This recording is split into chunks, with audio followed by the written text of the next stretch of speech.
तो dear students, अब हम लोग दूसरा टॉपिक अशोका पढ़ने जा रहे हैं। और जैसा कि अभी हमने कहा कि जिस मौर्य साम्राज्य को चंद्रगुप्त मौर्य ने स्थापित किया, उस मौर्य साम्राज्य को सुदृढ़ता प्रदान करने का काम अशोक के द्वारा किया गया और एक ऐसी नीति अपनाई गई उसके द्वारा जिसके वजह से उसका नाम पूरे विश्व में अमर सा हो गया और प्राचीन भारत में ये महानतम शासकों में गिना जाता है। तो जहाँ तक अशोक का प्रश्न है, तो इसकी जो जानकारी का स्रोत है वो काफी महत्वपूर्ण है। हमें सिन्हली स्रोत जैसे दिव्यावदान से बहुत जानकारी मिलती है, जैसे महावंश से जानकारी मिलती है, जैसे दीपवंश से जानकारी मिलती है।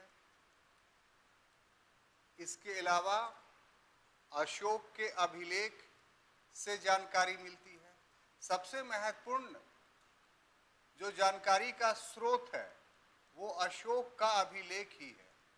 इसके अलावा एक और शासक है रुद्रदामा।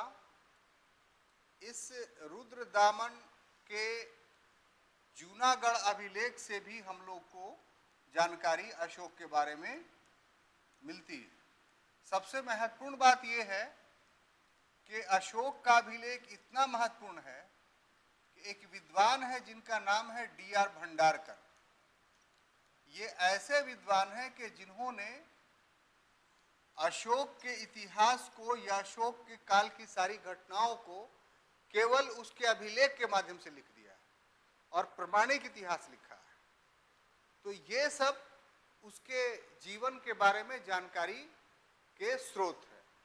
अब इसके आगे का टॉपिक अगर हम लोग देखें तो उसके जीवन के बारे में जो जानकारी मिलती है वो ये कि उसकी माता का नाम जो था वो सुभद्रांगणी था। ठीक है। और उसकी 3 पत्नियों का वर्णन मिलता है। उसमें एक पत्नी का नाम देवी था, दूसरे पत्नी का नाम कारुवाकी था और तीसरी पत्नी का नाम शांत रक्षिता था। शांत रक्षिता। ये जो देवी थी, जब वो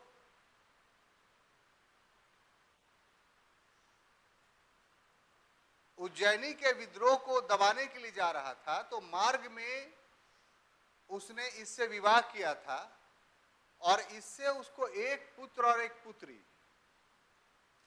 महेंद्र और संघमित्रा, जिसके माध्यम से उसने श्रीलंका में बौद्ध धर्म का प्रचार करवाया, वो पैदा हुए थे।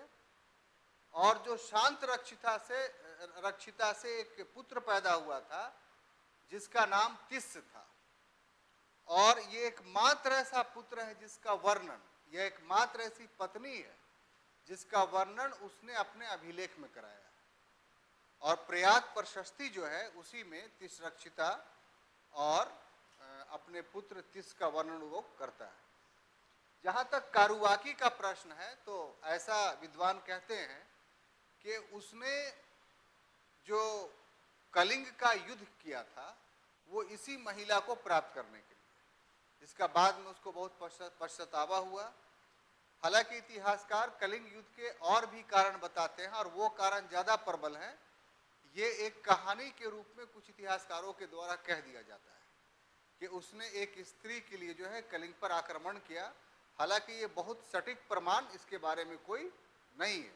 असल कलिंग युद्ध का जो काउज है वो ये था कि वो एक साम्राज्यवादी शासक था और अपने राज्य के व्यापार वाणिज्य को सुदृढ़ करना चाहता था। दोनों दृष्टिकोणों से कलिंग उसके लिए महत्वपूर्ण था, इसलिए उसने आक्रमण किया। तो वो काउज जो है वो ज़्यादा इफेक्टिव है कलिंग के विजय के लिए। लेकिन ये भी एक बात थी जो मैंने आपको बता दी, ठीक है। अब देखिए इसके साथ एक चीज जुड़ा हुआ है कि जो बौद्ध स्रोत है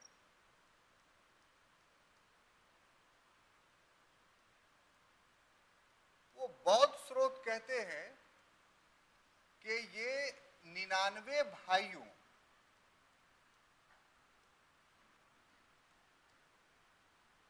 की हत्या कर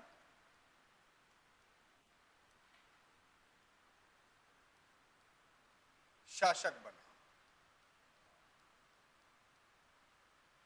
आमतौर पे ये बात इतिहास में कही जाती है, हम इसका समीक्षा करेंगे, रिव्यू करेंगे कि आखिर ये बात कहां तक सत्य है। तो यदि हम अभिलेखों का सहारा लें तो हमें कुछ तथ्य उभर करके सामने आते हैं। जैसे जो उसका 5वां शिलालेख है, 5th एडिक्ट,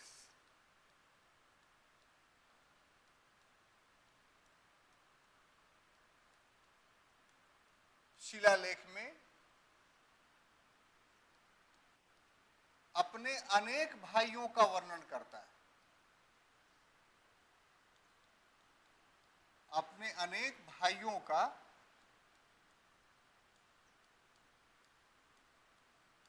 वर्णन है, एक दो नहीं, ठीक है। तो एक तो बात यह है। दूसरा बात ये कि उसके भाई विभिन्न प्रांतों के, उसके भाई, बहुत सारे भाई जो थे विभिन्न प्रांतों में पदस्थापित थे, यानी ऐसा नहीं था कि सब लोग अलग थे, प्रांतों में क्या थे, पोस्टेड थे डिफरेंट पदों पर। अभिलेख में उसके एक जीवित भाई जिसका नाम सुसीम था,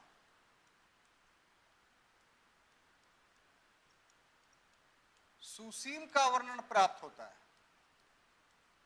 तो इस प्रकार से यदि अपने 99, एक तो 99 भाई होना ही मतलब कि एक शक पैदा करता है, लेकिन तर्क के खातिर अगर मान भी ले हम तो साहब अगर सभी भाइयों को उसने मार दिया तो फिर वो अपने अभिलेख में कैसे वर्णन करता है कि हमारे भाई विभिन्न प्रांतों के प्रांतपति हैं या अमात्य हैं और अपने परिवार के साथ सुखपूर्वक रह रहे हैं। फिर 13वां वर्ष में भी वो घोषित करता है अपने भाइयों के बारे में। सबसे बड़ी बात है कि सुसीम नामक भाई का वर्णन है। तो इस प्रकार से जो बौद्धों का ये आरोप है कि उसने 99 भाइयों की हत्या की, तो इतिहास में किसी एक स्रोत के आधार पर ऐतिहासिक तथ्य कायम नहीं होते। इतिहास में उस एक तथ्य का समर्थन जब तक कोई दूसरा स्रोत नहीं करता है तब तक इतिहास में वो बात को सच नहीं माना जाता है। तो 99 भाइयों की हत्या का वर्णन सिर्फ और सिर्फ सिन्हली स्रोत में और किसी स्रोत में नहीं है। तो विद्वान और वर्तमान समय में कहते हैं कि ये जो आरोप है, अब कहा जाता है कि ये आरोप है, तो इस आरोप का जो कारण है वो ये कि बौद्ध धर्म की श्रेष्ठता, बौद्ध धर्म की श्रेष्ठता स्थापित करने के लिए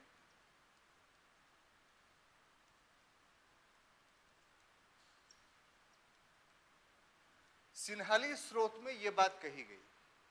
क्यों कही गई? वो ये दिखाना चाहते हैं सिन्हली स्रोत, ये बौद्ध विचारधारा, कि जब तक अशोक ने बौद्ध धर्म को ग्रहण नहीं किया, चूंकि राजतरंगिणी से हमें पता चलता है, एक ग्रंथ है जिसका नाम है राजतरंगिणी, जिसके लेखक कल्हण है, कश्मीरी कवि है जिसका नाम है कल्हण। उसने कहा है कि अशोक जो था वो अपने जीवन के आरंभिक वर्षों में शैव था, यानी सनातनी था और शिव का भक्त था। बाद में वो बौद्ध धर्म अंगीकार करता है। तो यहां पर जो सिन्हली स्रोत हैं वो ये कहते हैं कि जब तक अशोक ने बौद्ध धर्म ग्रहण नहीं किया तब तक वो चंडाशोक था, यानी वो बहुत क्रूर शासक था। बौद्ध धर्म में आने के बाद जो है वो उसमें विनम्रता आई और वो शांति का उद्घोषक बना, वो धम्म का उद्घोषक बना। तो इससे क्या हुआ कि जो सनातन धर्म है उससे श्रेष्ठ धर्म जो था है वो बौद्ध धर्म है, ये साबित करना चाहते थे। तो अशोक को चंडाशोक साबित करने के लिए बौद्ध स्रोत वो इल्जाम लगाते हैं कि उसने अपने 99 भाइयों की हत्या की। वास्तविकता ये है कि ऐसा तत्कालीन किसी भी स्रोत से हम लोगों को जानकारी नहीं मिलती। और दूसरी बात ये कि अशोक जो अपने शासनादेश में हर प्रकार की चीजों को लिखने का अभ्यस्त था, उसने कभी भी ऐसी बात नहीं लिखी। उल्टे वो ये लिखता है अपने अभिलेख में कि हमारे भाई परिवार सहित हमारे साम्राज्य के विभिन्न क्षेत्रों और प्रांतों में पदस्थापित हैं और बहुत कुशल पूर्वक रह रहे हैं। अब प्रश्न पैदा होता है कि ये सारी घटना के बावजूद दो तिथि ऐसी है जिस तिथि पर हम लोग को विचार करना है। एक तिथि तो ये है कि 273 ईसा पूर्व, क्या 273 ईसा पूर्व, और दूसरा 269 ईसा पूर्व। तो एक्चुअली में 273 में बिंदुसार की मृत्यु होती है और मृत्यु के बाद वो गद्दी पर बैठता है। कौन? लेकिन यहां पर स्रोत ये बताते हैं कि बिंदुसार ने अपने जीवन काल में अशोक को उत्तराधिकारी नहीं बनाया था, क्योंकि अशोक उसका बड़ा पुत्र नहीं था। अशोक से बड़ा जो पुत्र था वो सुसीम था। तो बिंदुसार ने सुसीम को उत्तराधिकारी बनाया। तो इस प्रकार से अशोक को उस सुसीम से युद्ध करना पड़ा और युद्ध करने के कारण मौर्य डायनेस्टी में गृह युद्ध के भी प्रमाण मिलते हैं और ये गृह युद्ध लगभग 4 वर्ष तक चला। और 4 वर्ष में जब पूरी तरीके से गृह युद्ध को समाप्त कर लेता है अशोक, तब 269 में वो अपना ओथ सेरेमनी करता है, यानी राज्याभिषेक करता है। तो अशोक के गद्दी पर बैठने और राज्याभिषेक करने में 4 वर्षों का अंतर है। और ये 4 वर्षों के अंतर क्यों है? क्योंकि उसकी जो गद्दी थी निष्कंटक नहीं थी, बल्कि उसके गद्दी के दावेदार थे और उस दावेदारी में अपनी दावेदारी स्थापित करने के लिए अशोक को गृह युद्ध का सामना करना पड़ा और गृह युद्ध लगभग 4 वर्षों तक चला। जब 4 वर्ष में गृह युद्ध का समापन होता है तब 269 BCE में, यानी ईसा पूर्व में, अशोक मौर्य साम्राज्य में अस्थायी रूप से गद्दी पर बैठ जाता है। क्लियर? तो ये मैंने जो पूरी बातें बताई आपको, ये एक प्रकार से उसका एक इंट्रोडक्टरी बातें हुई। अब हम उसके शासन की सारी घटनाओं को बारी बारी से आपके सामने करेंगे। पहले इसको लिखिए।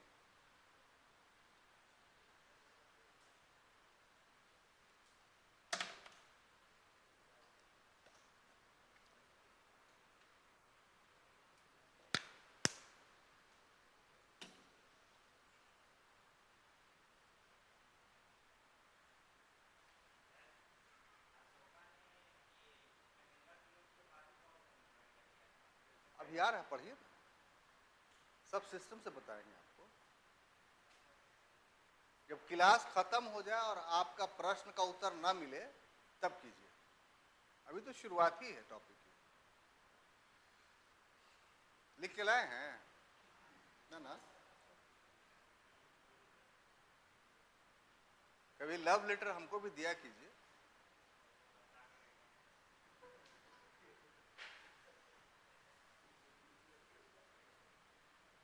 मिटाऊं?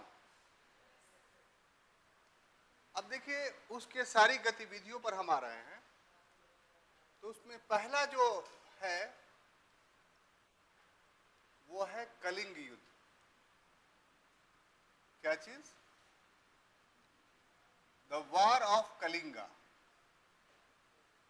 ये उसके शासक बनने के बाद पहली घटना है और इसमें बड़ा एक रोचक ऑब्जेक्टिव है जो आपको जानना चाहिए कि इस कलिंगा युद्ध की तिथि क्या है।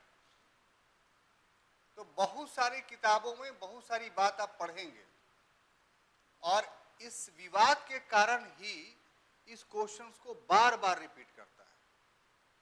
जो अभिलेख है जिसको जौगढ़ गंजाम अभिलेख कहते हैं, उसमें जो बातें लिखी हुई हैं वो शब्द साहब को बोल देते हैं कि अपने शासन के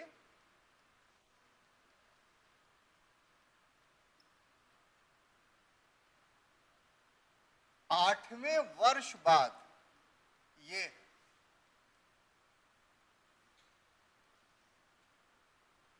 अब ये बाद शब्द जो है जो सब लोग भूल जाते हैं और लिख क्या देते हैं कि कलिंग युद्ध कब हुआ, तो उसके शासन के 8वें वर्ष में। जबकि 8वें वर्ष बाद कौन सा वर्ष आएगा?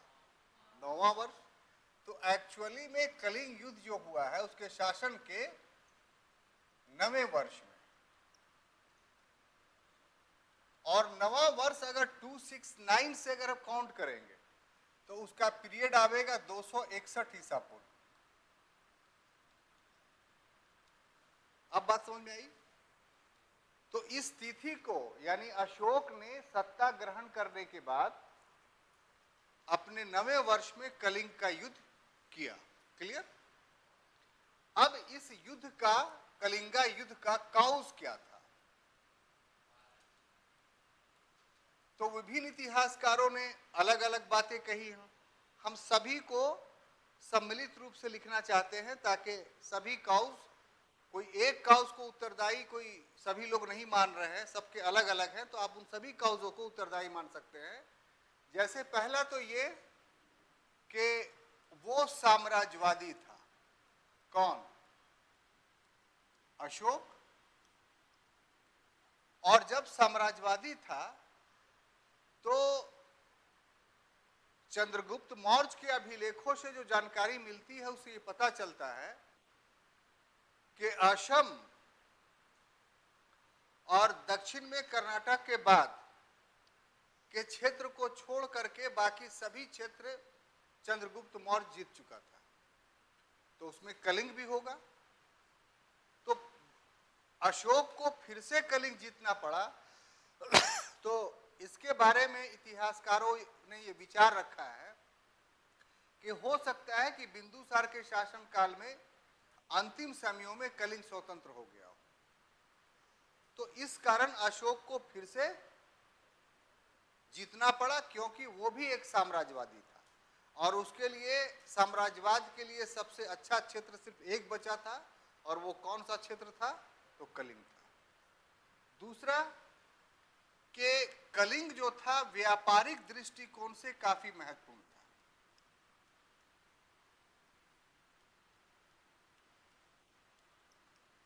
व्यापारिक दृष्टिकोण से काफी महत्वपूर्ण था। क्यों?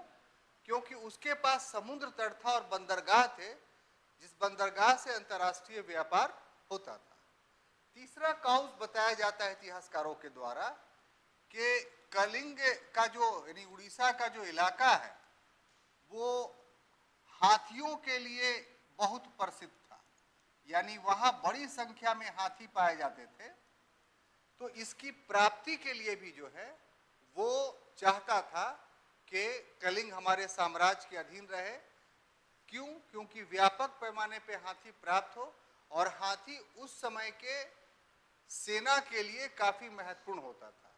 घोड़ा मध्यकाल में महत्वपूर्ण हुआ। हाथी जो है वो प्राचीन काल का जो राजतंत्र का था, वो एक प्रकार का पिलर था, स्तंभ था। और चौथे काउस के बारे में बताया जाता है कि दक्कन के लिए मार्ग जाता था। आप कहेंगे कि भाई सीधा सीधी मार्ग तो पड़ेगा कि ये पाटलिपुत्रा था तो पाटलिपुत्रा से नीचे उतर जाइए तो दक्कन पहुंच जाइए। तो इसमें दिक्कत ये था कि जो एमपी का वर्तमान का इलाका है उससे क्रॉस करके जाना पड़ेगा, तो ये बहुत घने जंगलों से आच्छादित था और इसमें नाग जातियां रहती थी। नाग बने सांप नहीं, बल्कि एक जनजाति था, ट्राइब्स था जो बहुत खूंखार हुआ था, जिसका दमन बाद में चल करके गुप्ता पीरियड में होता है। तो इसीलिए किसी भी साम्राज्य के लिए उस क्षेत्र से हो करके दक्कन जाना काफी मुश्किल था। तो समुद्रगुप्त ने भी जो अभियान किया था वो उड़ीसा हो करके ही किया था। तो इसीलिए दक्कन जाने का प्राचीन काल में जो सुविधाजनक मार्ग था, या तो पूर्वी तट से था या तो पश्चिमी तट से था। बीच से जाना संभव नहीं था, उसमें भुलाने का डर था। जंगली क्षेत्र में इतना घना जंगल था कि अगर फौज लेके जाइए तो आप गुम भी हो सकते हैं, कि रास्ते नहीं मिलेंगे, आपको भटक जाएंगे। एक बार ये भारतीय इतिहास में हो चुका था कि जब गयासुद्दीन तुगलक बंगाल अभियान किया था अपने शासनकाल में, और जब बंगाल से लौट रहा था तो झारखंड के जंगलों में फंस गया वो, और 6 महीना अपनी फौज लेके झारखंड के जंगलों में घूमता रहा, और उसके कारण बहुत सारे फौज उसके मारे गए थे। तब किसी व्यक्ति के सहयोग से वो झारखंड के जंगल से निकलने में सफल रहा। तो इसलिए जंगली क्षेत्र में व्यक्ति के गुम हो जाने का या रास्ते भटक जाने का खतरा रहता है। इसीलिए दक्कन हेतु मार्ग सबसे ज्यादा सुविधाजनक था तो कलिंग से था। तो ये सब वो कॉज थे जिसके कारण अशोक ने आक्रमण किए। आक्रमण करने के क्रम में कहा जाता है कि लगभग जो इसके जो घटनाक्रम है कलिंग युद्ध का, वो काफी चिंताजनक है कि 1 लाख व्यक्ति की हत्या हुई।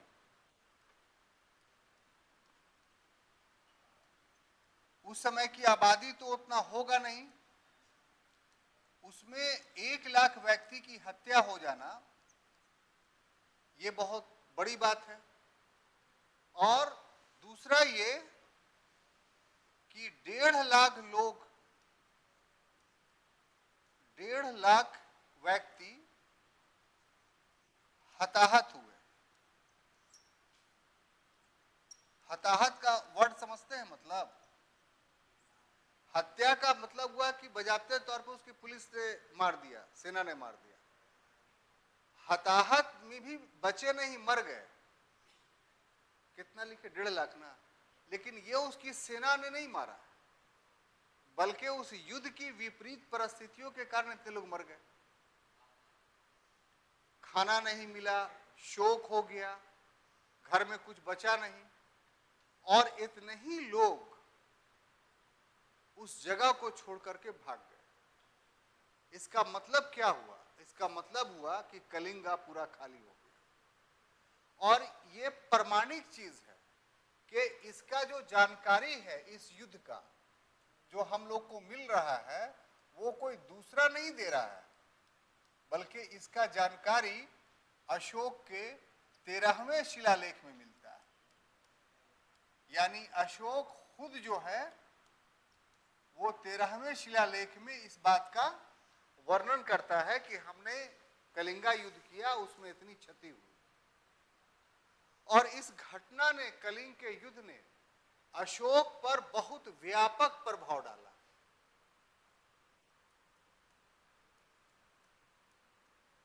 अशोक पर प्रभाव डाला, और इतना बड़ा प्रभाव डाला कि अशोक भेरी घोष, भेरी का मतलब होता है युद्ध, भेरी घोष के स्थान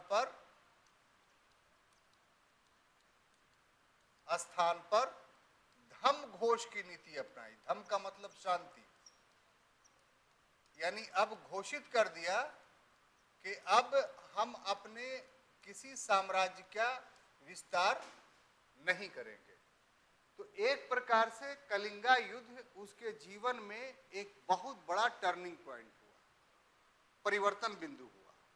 अगर कलिंगा युद्ध नहीं होता तो हो सकता था कि अशोक जो था वो साहब धर्म की स्थापना नहीं कर पाता, जिसके लिए विश्व इतिहास में वो जाना जाता है। तो ये फर्स्ट इवेंट्स है उसके शासनकाल का। कौन? कलिंगा युद्ध। अब उसके शासनकाल का जो दूसरा इवेंट्स हम बताना चाहते हैं आपको, वो है धार्मिक विश्वास। क्या चीज? या पूरा बात कही तो धार्मिक विश्वास में परिवर्तन। धार्मिक विश्वास में परिवर्तन।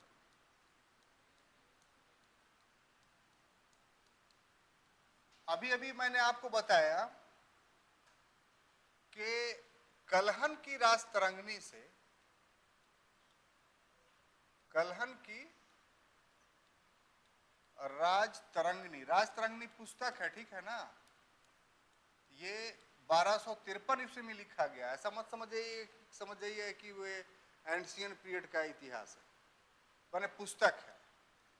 ये पब्लिश जो हुआ है 1253 ईस्वी में, लेकिन ये आदम एंड ईव से लेकर के 1253 ईस्वी तक का इतिहास है। इस पुस्तक की सबसे बड़ी विशेषता यह है कि भारत की प्रथम राजनीतिक पुस्तक मानी जाती है।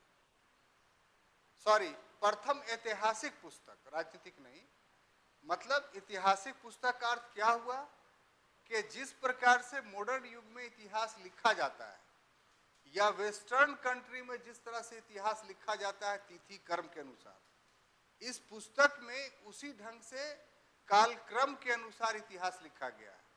इसीलिए इस पुस्तक को भारत का प्रथम ऐतिहासिक पुस्तक कहा जाता है। तो इसमें एक और बात जुड़ी हुई है, वो ये कि इसमें अशोक को भारत का शासक नहीं कहा गया। पता है कि नहीं आपको? इसमें अशोक को कश्मीर का शासक कहा गया।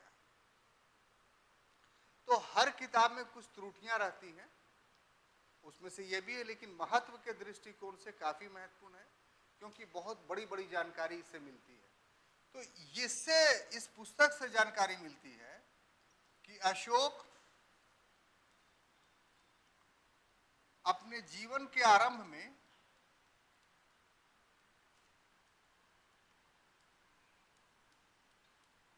शैव था, यानी शिव भगवान का परम भक्त था। लेकिन उसके बाद उसके जीवन में परिवर्तन आता है। जीवन में क्या आता है? परिवर्तन। इस परिवर्तन को हम लोग को समझना है कैसे कैसे। तो सबसे पहली बात ये कि अपने शासन के चौथे वर्ष में, शासन के चौथे वर्ष में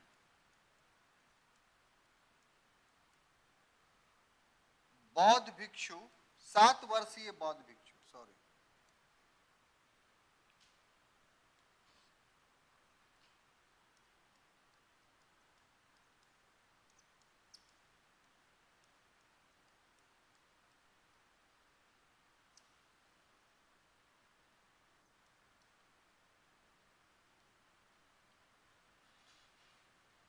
इसका नाम क्या था?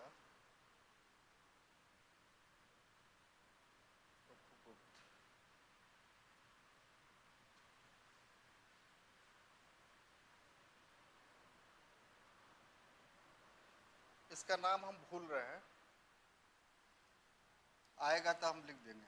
प्रवचन से प्रभावित हुआ।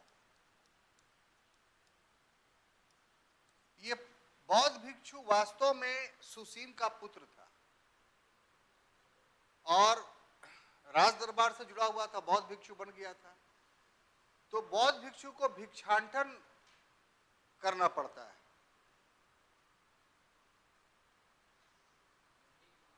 तो ये भीख मांग रहा था, और भीख यूं ही नहीं, उपदेशात्मक बात कहते हुए। तो 7 वर्षीय बच्चे से इतनी अच्छी बात सुन करके वो प्रभावित हुआ और उसको लगा कि नहीं, ये जो बौद्ध धर्म है ये काफी अच्छा धर्म है। उसके बाद वो वो बौद्ध विद्वान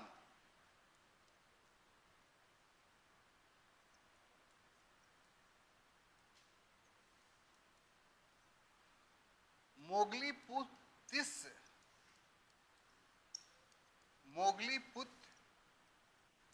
तिस के प्रभाव में आया।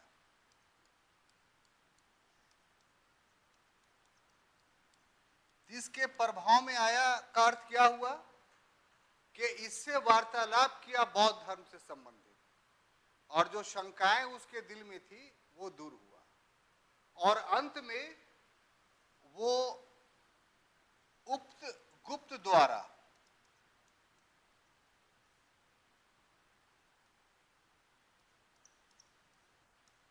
बौद्ध धर्म में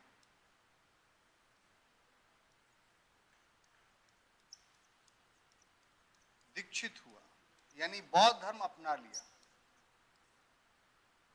निग्रोथ, इसका नाम क्या था? निग्रोथ। ठीक है, ये सुसीम का पुत्र था। 7 वर्षीय बौद्ध भिक्षु निग्रोथ, लिख लीजिएगा, आएगा। तो अशोक के बौद्ध बनने में 3 व्यक्तियों की भूमिका है, निग्रोथ का, तिस का और उपगुप्त का। बात नहीं समझ में आ रही है? ये 3 नाम हमेशा याद रखिए। पहला निग्रोथ, दूसरा मोगलीपुत्र तिस, और तीसरा उपगुप्त। क्या घटनाक्रम है वो देखिए कि निग्रोथ के प्रवचन से प्रभावित हो रहा है वो अपने शासन के 4थे ही वर्ष में, और उसके बाद मोगलीपुत्र तिस से वो बातचीत कर रहा है बौद्ध धर्म के विषय में। और जब कलिंगा युद्ध लड़ा और इतने की हत्या की तो उसका दिल परिवर्तित हो गया, और उसके बाद 10वें वर्ष में क्या करता है वो? उपगुप्त के द्वारा बौद्ध धर्म में दीक्षित होता है। ये कहां से पता चलता है?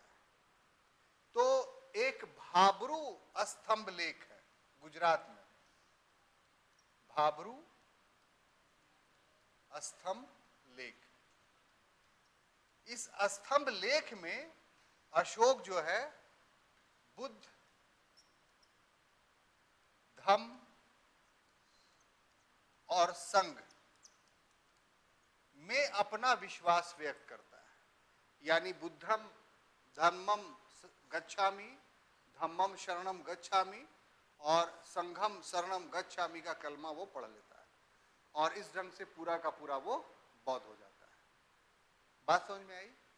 तो इस तरीके से अशोक के धार्मिक विश्वास में आप मान सकते हैं कि उसके 10वें वर्ष में परिवर्तन हुआ। ठीक है, मिटाऊं इसको? नहीं,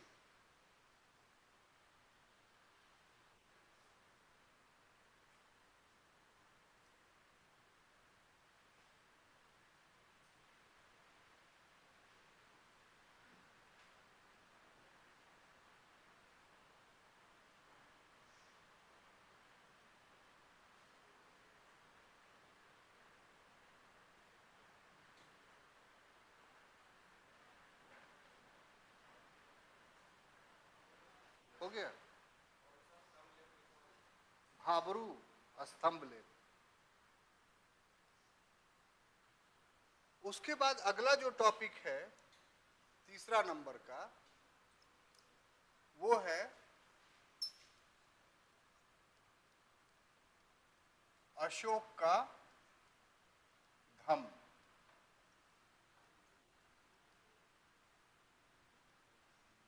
देखिए, अशोक का धम्म क्या बौद्ध धर्म था? तो इस पर विद्वानों के बीच काफी विवाद है। क्यों? क्योंकि अशोक के धम्म के जो सिद्धांत हैं, जो थ्योरी है, वो राहुलोवाद सुत से लिया गया है। राहुलोवाद सुत से लिया गया है, इन्हें सुत पीटक, विनय पीटक, विधम पीटक से नहीं लिया गया है। और इस धम्म के सिद्धांत में कहीं पर 4 आर्य सत्य,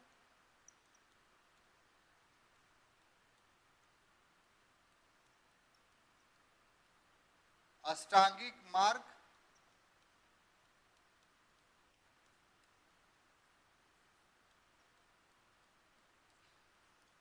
और निर्वाण की चर्चा नहीं है।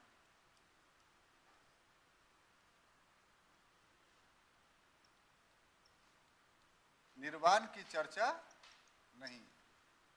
अगर धम्म और बौद्ध धर्म ही था तो फिर उसमें 4 आर्षद अष्टांगिक मार्ग और निर्वाण का सिद्धांत होना चाहिए था। लेकिन धम्म का जो सिद्धांत अशोक ने दिया उसमें न ही 4 आर्षद थे, न ही अष्टांगिक मार्ग थे और न ही निर्वाण की चर्चा थी। इसलिए यहां पर क्लियर कर लीजिए कि अशोक का व्यक्तिगत धर्म बौद्ध धर्म था, लेकिन अशोक का सार्वजनिक धर्म धम्म था। इस प्रकार से जो अशोक का धम्म था वो वास्तव में एक नैतिक आचरणों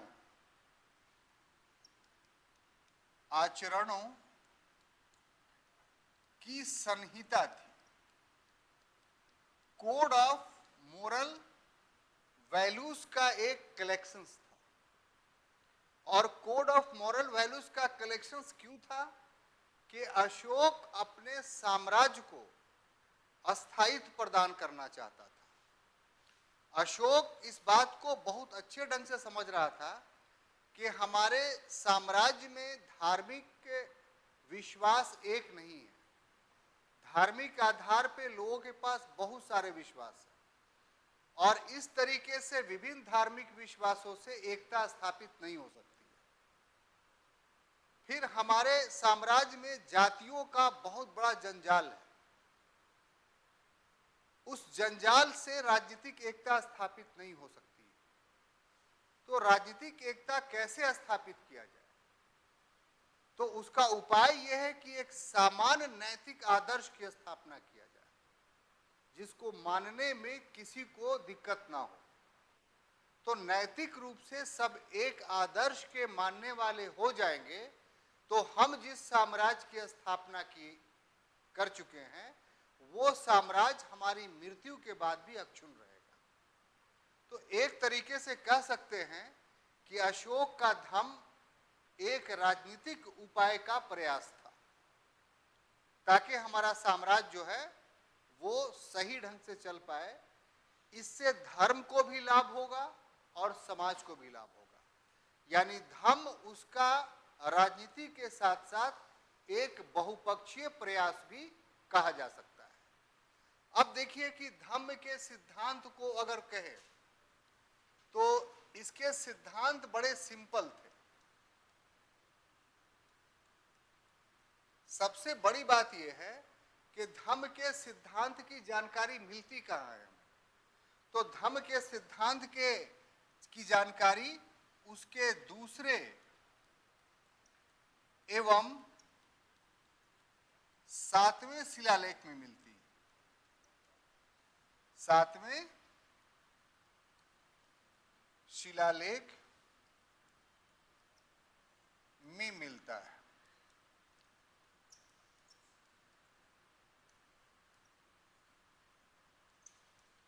और इस शिलालेख में क्या कहा गया है वो देखते हैं। तो कुल 7 बातों का निर्देश दिया गया है। कितना? 7 बातों का। उसमें पहला है अपासिन्वे। ये प्राकृत लैंग्वेज है जो आपको लिख रहे हैं वो क्या है? प्राकृत है। अपासिन्वे का अर्थ होता है अल्प पाप।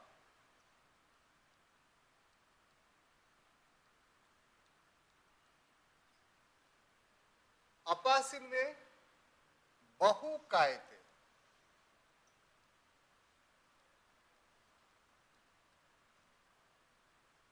यानी इसका होगा हिंदी अत्यधिक कल्याण। अत्यधिक कल्याण।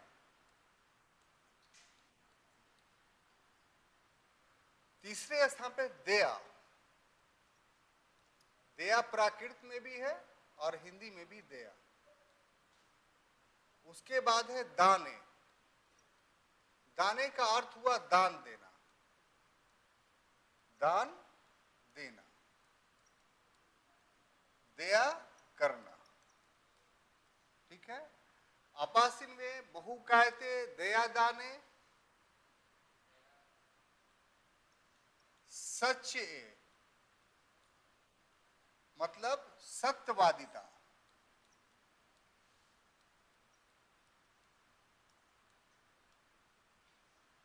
अपासिन में बहुकायते दे रहे सच्चे,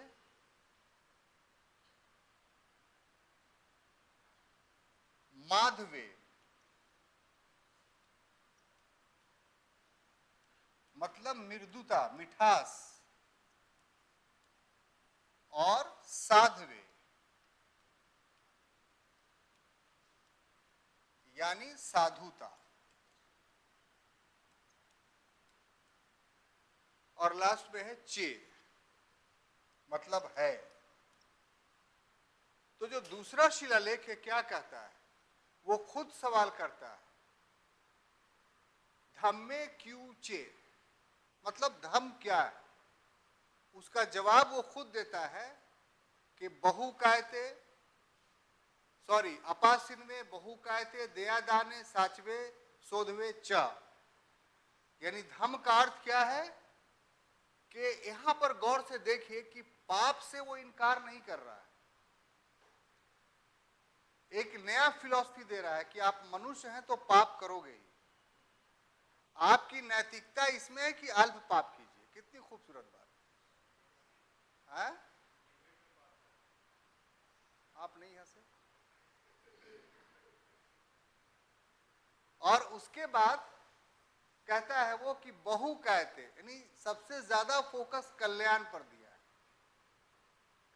अब कल्याण क्या भावना आप सोचिए कि सभी मनुष्यों में अगर आ गया तो फिर किसी व्यक्ति का अहित होगा, लोगों की नैतिकता बन जाएगी अगर वेलफेयर का, तो कोई व्यक्ति गरीब नहीं रहेगा।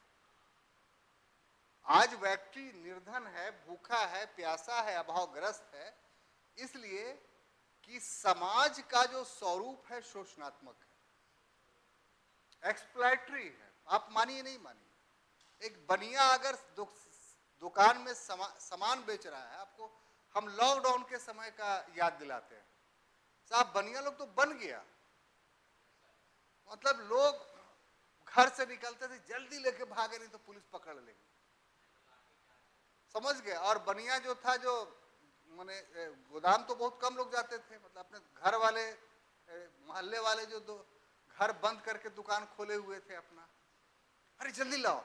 अब रेट नहीं पूछ रहा है, और हमने उस समय एनालिसिस किया कि जस्ट डबल डबल दाम वसूल रहा है, उसको तो वहां नहीं मिल रहा है इतना। तो ये क्या हुआ, ये शोषण हुआ, एक्सप्लॉयटेशन हुआ।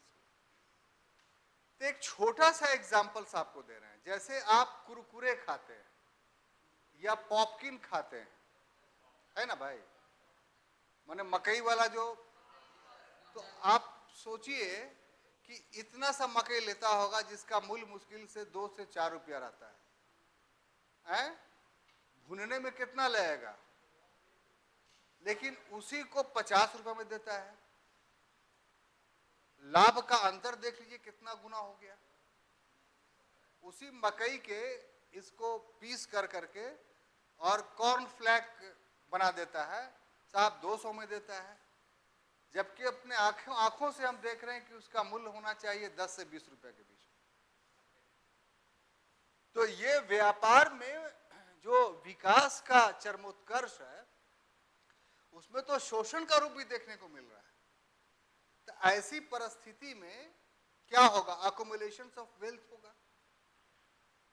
तो जिसको जहां मौका मिल रहा है अकोमुलेशन ऑफ वेल्थ कर रहा है, तो आप अकोमुलेशन ऑफ वेल्थ कीजिएगा तो पब्लिक निर्धन होगी, उसके पास पैसा नहीं आएगा, और जब उसके पास पैसा नहीं आएगा तो फिर विपन्नता आएगी उस कंट्री में, गरीबी आएगी, आप उसको खुशहाल देश नहीं कर सकते।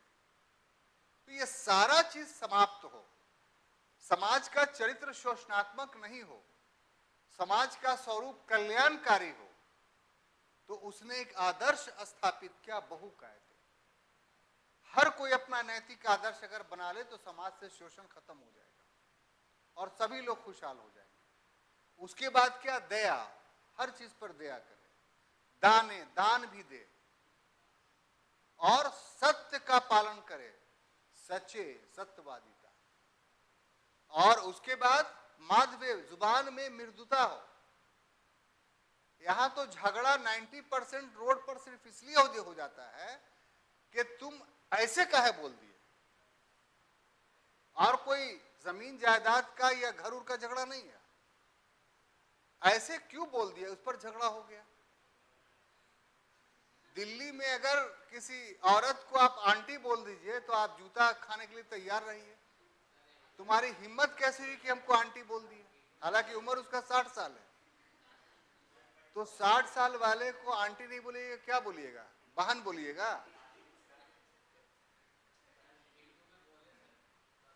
देखिए पिटा क्या है, देखिए। हाँ तो यहाँ बोल दिए, यहाँ बोल दिए तो खाली इतना सुन के आप बच गए। दिल्ली में बोल दीजिएगा तो पिटा जाइएगा साहब। तो इसलिए कि बोली में जो है मृदुता होना चाहिए और कैरेक्टर में साध्वी यानी साधुता होना चाहिए। तो ये पूरा का पूरा देख लीजिए आप यहां से वहां तक, तो ये क्या है, एक नैतिक आदेश है। ये मतलब अशोक कुछ मांग नहीं रहा है, बल्कि कह रहा है कि ये सब के लिए आपको कुछ खर्च भी नहीं करना है, आप अपने व्यक्तित्व में इसको ढाल लीजिए, बस धम्मा स्थापित हो जाएगा। हाँ नहीं,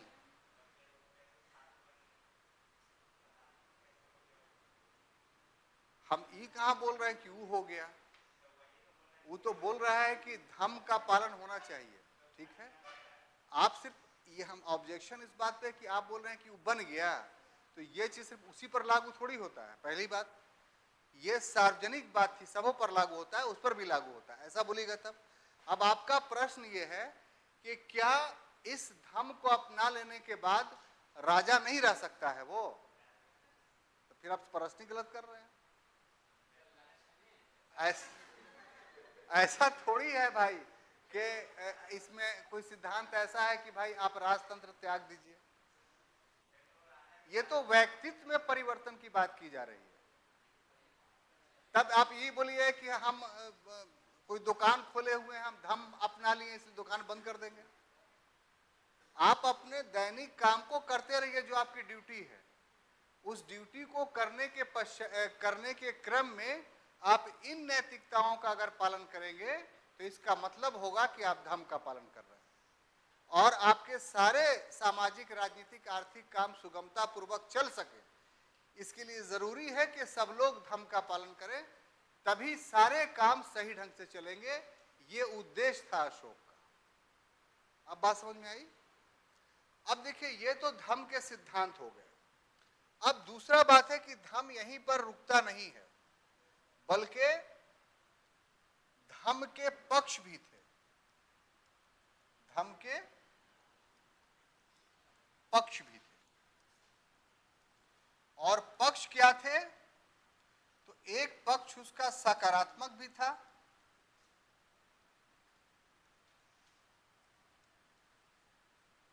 और दूसरा पक्ष उसका नकारात्मक भी था।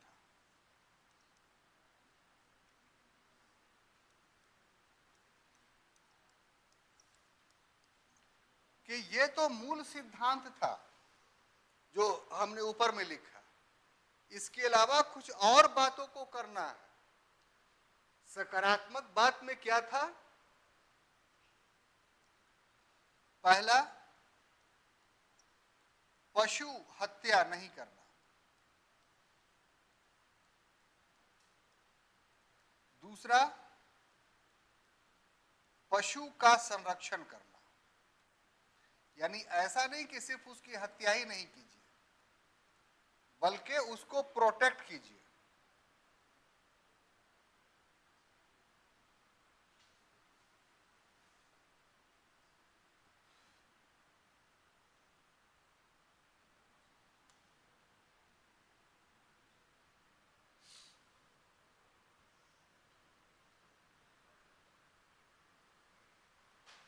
और तीसरा था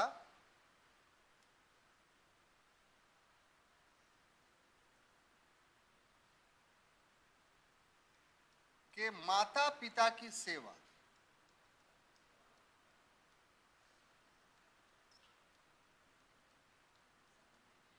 ये धम्म का सकारात्मक पक्ष था। उसके बाद था कि वृद्ध जनों यानी बूढ़ों की सहायता एवं सम्मान, की सहायता एवं सम्मान। उसके बाद था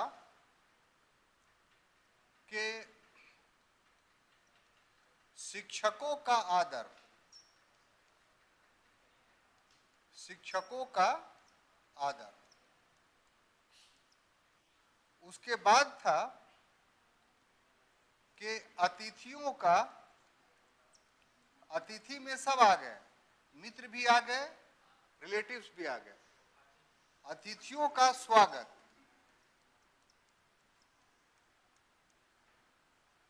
उसके बाद था अल्प व्यय, कम खर्च करना, यानी फिजूल खर्ची से बचना। और उसके बाद अल्प बचत, ज्यादा धन संचय नहीं करना। ये सब धम्म के सकारात्मक पक्ष थे। यानी धम्म के सिद्धांतों का पालन करने के साथ साथ धम्म के इन सकारात्मक पक्षों को भी आपको अप्लाई करना पड़ेगा। और नकारात्मक का मतलब क्या है कि इनसे बचना है, आपको ये काम नहीं करना है। जैसे निष्ठुरता, निष्ठुरता, क्रोध यानी गुस्सा, अहंकार यानी घमंड,